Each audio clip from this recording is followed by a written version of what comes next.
ধরুন আপনি বিশ্বের সবচেয়ে বড় গোয়েন্দা সংস্থার প্রধান। আপনার হাতে স্যাটেলাইট, সাইবার টিম, প্রতিটা মহাদেশে এজেন্ট। কিন্তু হঠাৎ একদিন সকালে ঘুম থেকে উঠে শুনলেন আপনার নাকের ডগায় একটা দেশ এমন এক অস্ত্র বানিয়ে ফেলেছে যা পুরো দুনিয়ার ক্ষমতার মানচিত্র বদলে দিতে পারে। আর আপনি কিছুই টের পাননি। এটা সিনেমা নয়, গত কয়েক সপ্তাহে মধ্যপ্রাচ্যে এমন কিছু ঘটেছে যা নিয়ে পেন্টাগন থেকে তেল আবিব পর্যন্ত সবাই চুপ। প্রশ্ন হলো, সত্যিই কি তুরস্ক সবাইকে ফাঁকি দিয়ে দিল, নাকি এর পেছনে আছে অন্য কোনো গল্প? গত এক মাস ধরে বিশ্বের চোখ ছিল ইরান আর ইসরায়েলের দিকে। গাজা, লেবানন, সিরিয়া, উত্তেজনার পারদ তখন তুঙ্গে। বিশ্লেষকরা হিসাব করছিলেন এরপর কি হবে, যুদ্ধ কি আরও ছড়াবে, নাকি কূটনীতির পথ খুঁজে পাবে। ঠিক এই সময়ে যখন তেহরান তেল আবিবের দিকে তাকিয়ে, তখনই আঙ্কারা থেকে একটা খবর ভেসে আসে। বিভিন্ন আঞ্চলিক প্রতিরক্ষা বিষয়ক ব্লগ এবং আঞ্চলিক গণমাধ্যমে দাবি করা হয় তুরস্ক নাকি প্রথমবারের মতো নিজেদের তৈরি দূরপাল্লার কৌশলগত ক্ষেপণাস্ত্রের সফল পরীক্ষা চালিয়েছে। শুধু তাই নয়, সবকিছুর সূত্র বলছে এই অস্ত্রের সক্ষমতা নাকি প্রচলিত অস্ত্রের সীমা ছাড়িয়ে গেছে।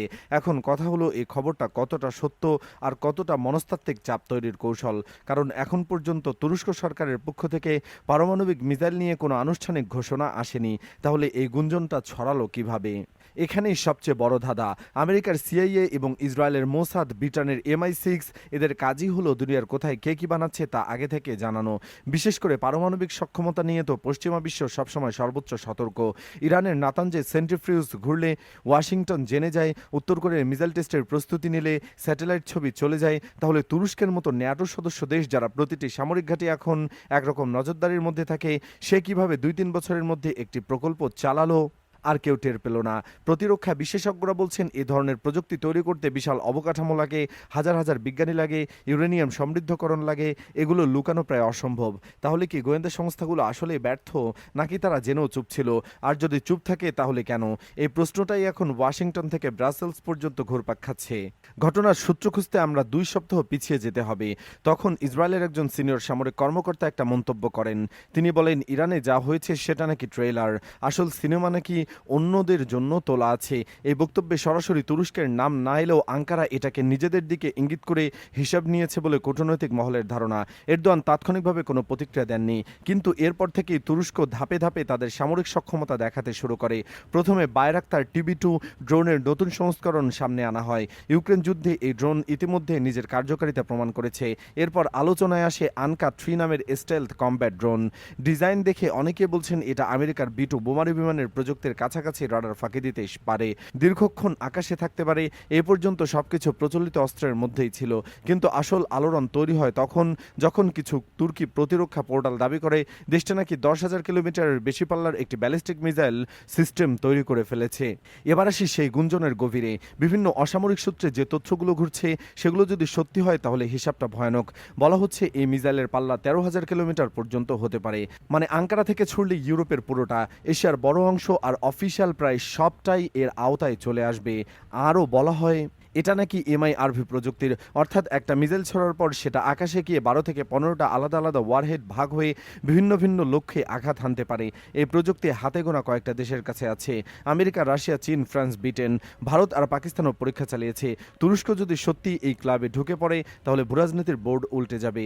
কিন্তু এখান থেকে একটা বড় যদি আছে, কারণ এখন পর্যন্ত কোনো স্বাধীন সংস্থা বা আন্তর্জাতিক পরমাণু শক্তি সংস্থা IAEA তুরস্কের মাটিতে এমন কোনো কার্যক্রমের প্রমাণ দেয়নি। সবচেয়ে বেশি আলোচনা হচ্ছে মিসাইলের ইঞ্জিন নিয়ে। প্রতিরক্ষা ব্লকগুলো দাবি করেছে এতে 4টি উচ্চ ক্ষমতা সম্পন্ন ইঞ্জিন ব্যবহার করা হয়েছে, যেগুলো সাধারণত পঞ্চম প্রজন্মের যুদ্ধ বিমানে দেখা যায়। কয়েক মাস আগে তুরস্ক তাদের নিজস্ব কোনো ফাইটার জেট সামনে এনেছে। পাইলট ছাড়াও চলতে পারে, রাডার ফাঁকি দিতে পারে, আর গতি ঘন্টায় 2,500 কিলোমিটারের বেশি। বিশ্লেষকরা বলছেন কান জেটের ইঞ্জিন প্রযুক্তি আর এই কথিত মিসাইলের ইঞ্জিনের মধ্যে মিল থাকতে পারে। প্রশ্ন হলো, তুরস্ক এই ইঞ্জিন প্রযুক্তি কোথায় পেল? রাশিয়া, চীন, পাকিস্তান কার কাছ থেকে? নাকি নিজেরাই রিভার্স ইঞ্জিনিয়ারিং করে বানিয়েছে? তুরস্ক গত 10 বছরে প্রতিরক্ষা খাতে $বিলিয়ন ঢেলেছে। বায়রাক্তার থেকে শুরু করে আলটয় পর্যন্ত সব নিজেরা বানাচ্ছে। তাই তাদের সক্ষমতাকে একেবারে উড়িয়ে দেওয়া যাচ্ছে না। কিন্তু পারমাণবিক সক্ষমতা আর প্রচলিত অস্ত্র, এই দুটোর মধ্যে আকাশ পাতাল তফাৎ। তাহলে তুরস্ক এখনই এটা সামনে আনলো কেন? প্রথম কারণ হতে পারে ডিটারেন্স বা প্রতিরোধ। ইসরায়েলের ওই ট্রেলার মন্তব্যের পর এরদোয়ান বুঝিয়ে দিতে চাইছেন তুরস্ককে হালকাভাবে নেওয়ার সুযোগ নেই। দ্বিতীয় দ্বিতীয় কারণ অভ্যন্তরীণ রাজনীতি, অর্থনৈতিক চাপ আর বিরোধীদের সমালোচনার মুখে জাতীয়তাবাদী আবেগ উস্কে দেওয়া এরদোয়ানের নতুন কৌশল। তৃতীয় কারণ আঞ্চলিক নেতৃত্ব। সৌদি আরব, ইরান, মিশর সবাই মধ্যপ্রাচ্যের প্রভাব বিস্তার করতে চায়। তুরস্ক যদি সত্যি কৌশলগত অস্ত্রের মালিক হয় তাহলে আলোচনার টেবিলে তার ওজন বেড়ে যাবে অনেক গুণ। আর চতুর্থ কারণ হতে পারে ন্যাটোর সাথে দর কষাকষি। সুইডেনের ন্যাটো সদস্য নিয়ে F-16 কেনা নিয়ে আমেরিকার সাথে তুরস্কের টানাপোড়েন চলছেই। এমন একটা চমক দেখে এরদোয়ান হয়তো ওয়াশিংটনকে বার্তা দিচ্ছেন, আমাকে ছাড়া হিসাব মিলবে না। তেল আবিবের প্রতিক্রিয়া এখন পর্যন্ত মাপা। প্রধানমন্ত্রী নেতানিয়াহু সরাসরি তুরস্কের নাম না নিলেও বলছেন আঞ্চলিক অস্ত্র প্রতিযোগিতা সবার জন্য বিপদ ডেকে আনবে। ইসরায়েলের মিডিয়ায় বলা হচ্ছে তাদের গোয়েন্দা সংস্থা এ বিষয়ে খতিয়ে দেখছে, কিন্তু ভেতরের খবর হলো ইসরায়েল এই মুহূর্তে ইরান আর হিজবুল্লাহ সামলাতে ব্যস্ত। তুরস্কের সাথে নতুন ফ্রন্ট খোলার মতো অবস্থায় তারা নেই। অন্যদিকে ওয়াশিংটন একেবারে চুপ।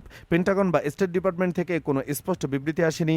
কূটনৈতিক ভাষায় একে বলে স্ট্র্যাটেজিক সাইলেন্স। আমেরিকা যদি এখনই প্রতিক্রিয়া দেয় তাহলে সেটা খবরটাকে স্বীকৃতি দেওয়া হয়ে যাবে। আবার যদি পুরোপুরি এড়িয়ে যায় তাহলে মিত্রদের কাছে ভুল বার্তা যাবে। ন্যাটো চুক্তির 5 নম্বর ধারা অনুযায়ী এক সদস্যের উপর আক্রমণ মানে সবার উপর আক্রমণ। কিন্তু কোনো সদস্য যদি নিজে পারমাণবিক অস্ত্র বানায় সেটা নিয়ে চুক্তিতে স্পষ্ট কিছু নেই। এটাই এখন আমেরিকার মাথা ব্যথার কারণ।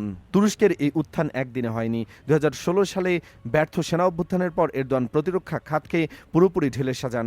বিদেশের উপর নির্ভরতা কমাও, এই নীতিতে তিনি হাঁটা শুরু করেন। আজ তুরস্ক ড্রোন, যুদ্ধ tank, air defence system, Hisar, hepar নিজেরা বানাচ্ছে। এমনকি পাকিস্তান, কাতার, আজারবাইজান, আফ্রিকার বিভিন্ন দেশে অস্ত্র রপ্তানিও করছে। 2023 সালে তুরস্কের অস্ত্রের রপ্তানি $5.5 বিলিয়ন ছাড়িয়েছে। এই আত্মনির্ভরশীলতার শেষ ধাপই হলো দূরপাল্লার মিসাইল আর আকাশ প্রতিরক্ষা। তাই হঠাৎ করে কিছুই হয়নি।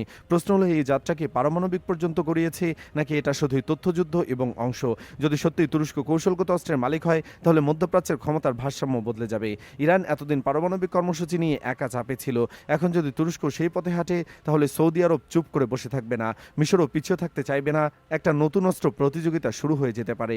আর ইসরায়েল, যারা এতদিন এই অঞ্চলের একমাত্র আনঅফিশিয়াল পারমাণবিক শক্তি ছিল, তারা নতুন করে নিরাপত্তা কৌশল সাজাতে বাধ্য হবে। সবচেয়ে বড় কথা, রাশিয়া আর চীন এই সুযোগটা নিতে চাইবে। ন্যাটোর ভেতরে যদি ফাটল ধরে তাহলে লাভ মস্কো আর বেইজিংয়ের। কারণ সত্যিটা জানা দরকার, সেটা যত তেতই হোক। দেখা হবে পরের কোনো অজানা অধ্যায়ে। ততক্ষণ পর্যন্ত প্রশ্ন করুন, যাচাই করুন, কারণ এই সময় চুপ থাকাটাই সবচেয়ে বড় ঝুঁকি।